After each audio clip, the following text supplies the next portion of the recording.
आप देख रहे हैं सिटी न्यूज झारखंड।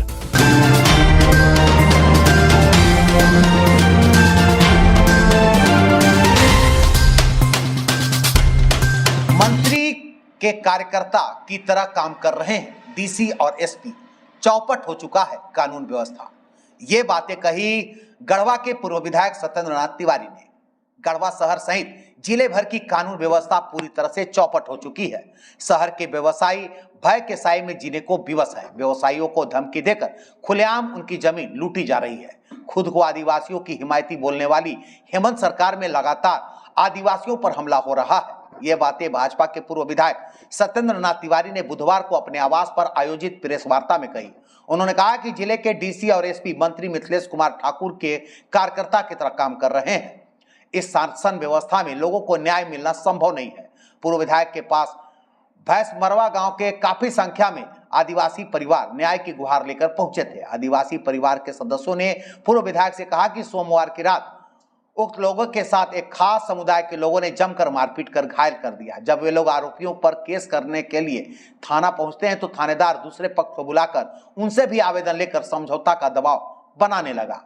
पूर्व विधायक ने कहा कि सरकारें आती जाती रहती है, पदाधिकारी को ईमानदारी से अपने कर्तव्यों का निर्वहन करनी चाहिए, लेकिन गढ़वा में डीसी और एसपी मंत्री के इशारे पर कार्यकर्ता की तरह काम कर रहे हैं। उन्होंने डीसी और एसपी पर सीधे तौर पर आरोप लगाते हुए कहा कि दोनों अधिकारियों ने मंत्री के कहने पर कई आपराधिक पृष्ठभूमि के व्यक्ति को भी राइफल और पिस्टल का लाइसेंस निर्गत किया है। पूर्व विधायक ने वैसे सभी हथियार का लाइसेंस जो नियम विरुद्ध निर्गत किया गया उसका ससमय रहते लाइसेंस रद्द करने की मांग की। उन्होंने कहा कि वर्तमान डीसी ने अपने कार्यकाल में हथियार का लाइसेंस निर्गत करने का रिकॉर्ड स्थापित किया है। पूर्व विधायक ने सवालिया लहजे में कहा कि आपराधिक पृष्ठभूमि के व्यक्ति जिनका लाइसेंस निर्गत किया गया है, उस लाइसेंस से भविष्य में अगर कोई घटना होती है तो उसका जिम्मेदार कौन होगा। पूर्व विधायक ने कहा कि जिन्हें सही मायने में हथियार का लाइसेंस की जरूरत है वे लोग लाइसेंस के लिए भटक रहे हैं। इस सरकार में जिसकी जगह जेल में है वे लोग बॉडीगार्ड और लाइसेंसी हथियार लेकर खुलेआम घूम रहे हैं। उन्होंने पुलिस प्रशासन पर बालू की कालाबाजारी करने का भी आरोप लगाया। पूर्व विधायक ने कहा कि पुलिस प्रशासन की मिलीभगत से अभी भी बालू की कालाबाजारी की जा रही है। ऐसे अधिकारियों पर उनकी पैनी नजर है। भाजपा की सरकार बनने के साथ ही सभी भ्रष्ट पदाधिकारियों को सबक सिखाया जाएगा। उन्होंने कहा कि भैंसमरवा गांव के आदिवासी परिवार के युवा, महिलाएं और बच्चों के साथ एक विशेष समुदाय के लोगों ने जमकर मारपीट कर घायल कर दिया। पुलिस आरोपी पर कार्रवाई करने के बजाय आरोपी की तरफ से पीड़ित पर झूठा मुकदमा दर्ज कराने में सहयोग कर रही है। इस तरह की शासन व्यवस्था में किसी भी तरह का न्याय की उम्मीद करना बेईमानी होगी। उन्होंने कहा कि भाजपा की सरकार बनने के साथ ही भैंसमरवा गांव के आदिवासी परिवारों को न्याय दिलाया जाएगा। साथ में खुलेआम घूम रहे अपराधियों पर भी नकेल कसा जाएगा। उन्होंने शहर वासियों से निडर रहने की अपील की। प्रेस वार्ता में भाजपा नेता विनोद चंद्रवंशी, बबलू पटवा, सन्नी चंद्रवंशी, उमेश सिंह सहित अन्य कार्यकर्ता मौजूद थे। गढ़वा से आयुष तिवारी की रिपोर्ट।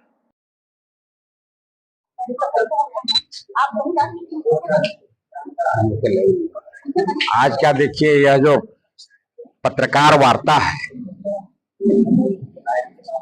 इसका मुख्य, अभी आप सबों ने देखा कि गढ़वा शहर से ही दर्जनों लोग जो कल तक दूसरे पार्टी में हुआ करते थे, सबों ने भारतीय जनता पार्टी में आस्था जताते हुए आज यहाँ पर भारतीय जनता पार्टी का सदस्यता ग्रहण करने का काम किया है।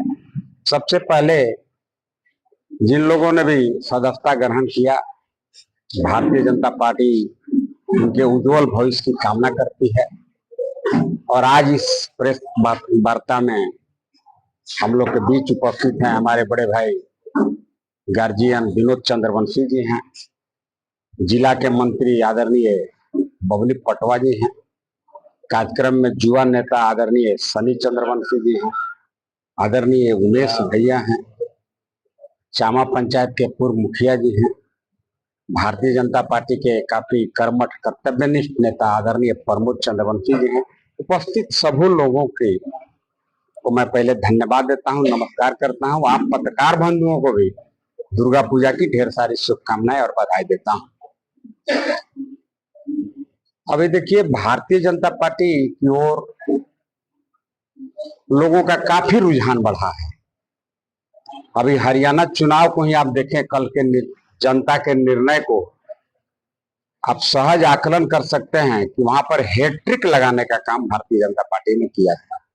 लोग बहुत कयास लगा रहे थे कि हरियाणा में सरकार नहीं बनेगा, पर जनता मन बना चुकी है कि भाई भारतीय जनता पार्टी, नरेंद्र भाई मोदी के अलावा और कोई विकल्प नहीं रह गया। अभी देखिए, गोगो दीदी योजना ये भाजपा की गारंटी कार्ड है।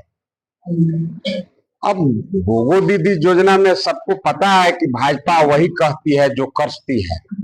सबको पता है कि भाई डेट भी तय कर दिया भारतीय जनता पार्टी ने कि भाई भारतीय जनता पार्टी की सरकार बनेगी। महीने के हर 11 तारीख को सभी महिला के खाता में 2100 रुपया चला जाएगा। अब सरकार इसके विरोध में लग गया। कई जगह FIR करने का धमकी भी दिया जा रहा है कि भाई आप इस तरह का योजना चुनाव को प्रभावित करने के लिए कर रहे हैं, जबकि ऐसा कुछ नहीं है। प्रत्यक्षम किम प्रमाणम। आप बगल के राज्य छत्तीसगढ़ में चले जाइए, जहां भारतीय जनता पार्टी की सरकार है। अब यहाँ पर गोगो दीदी योजना नाम है, वहां पर महतारी बंधन योजना नाम है, पर मकसद सरकार का है महिला का सशक्तिकरण करना, महिला के हाथ में भी कुछ पैसा रहे। गृहिणी जिन्हें हम मालिक कहते हैं, वही एक्चुअली गृहिणी ही मालिक होती है घर का। इसलिए सरकार का है सोच कि हर महिला के खाता में अगर 2100 रुपया देंगे, ये कोई छोटा सोच नहीं है, ये भारतीय जनता पार्टी की बड़ी सोच को दर्शाता है। मतलब आज अगर किसी घर में 2 बेटा है, 2 पुतों हैं, 4 हैं, तो चारों को 2-2000 2100 रुपया महीना मिलेगा।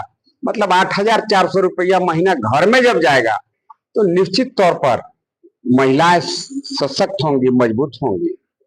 आज देखिए, हम लोग भी घूम घूम करके इस फॉर्म को भरने का काम कर रहे हैं। कल या परसों आपने ही देखा होगा कि हेमंत सोरेन ने कहा कि जो गोगो दीदी योजना का फॉर्म भरेंगे उनको बहन, क्या नाम है, कौन योजना को चला रहे हैं, मैया समान योजना में जो 1000 रुपये महीना दे रहे हैं उसको बंद कर देंगे। अरे आपके ये गिदड़ भभकी को लोग देखिए, पूरा राज्य की जनता को पता है। आप तो 1000 रुपया भी अगर दे रहे हैं तो किसी दूसरे का पैसा होल्ड करके दे रहे हैं।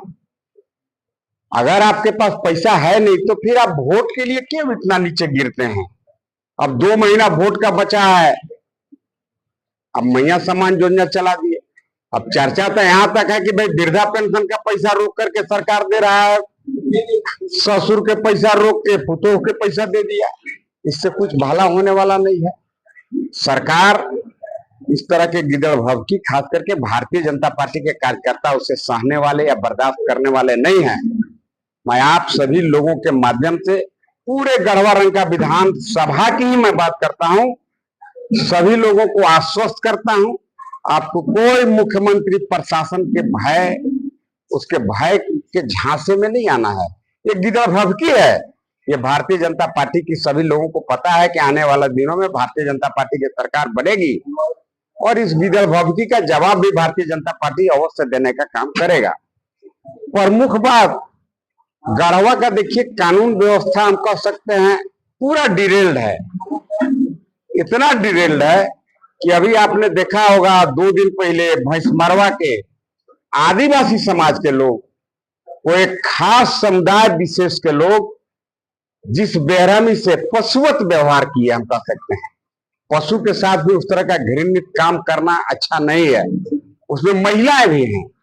एक विशेष जाति समुदाय के लोग घर में घुस करके आदिवासी महिला, बेटी, बहन की इज्जत के साथ खिलवाड़ करने का प्रयास किए।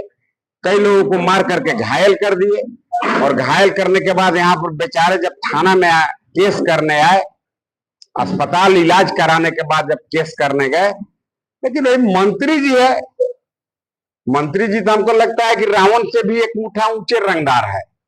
इसलिए हम रंगदार कहते हैं मंत्री जी को कि सभी मोस्टली अधिकांश पदाधिकारी आप देखिएगा उनके कार्यकर्ता के रूप में काम कर रहे हैं। मंत्री जी भाषण देते हैं और डीसी साहब ताली मारते हैं।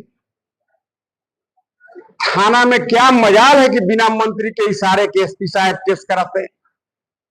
आज तक मैंने अपने जीवन में इस तरह का प्रशासनिक पदाधिकारी, डीसी हो, एसपी हो, इतना मैंने दबा कुचला, हमको लगता है बेचारे बीपीएल परिवार से आते हैं, आईजी वो एसपी बनने लायक नहीं है, लेकिन मंत्री जी के कृपा से एसपी बने हैं। कल मंत्री जी नाराज हो जाएंगे तो उनका एसपी गिरी चला जाएगा।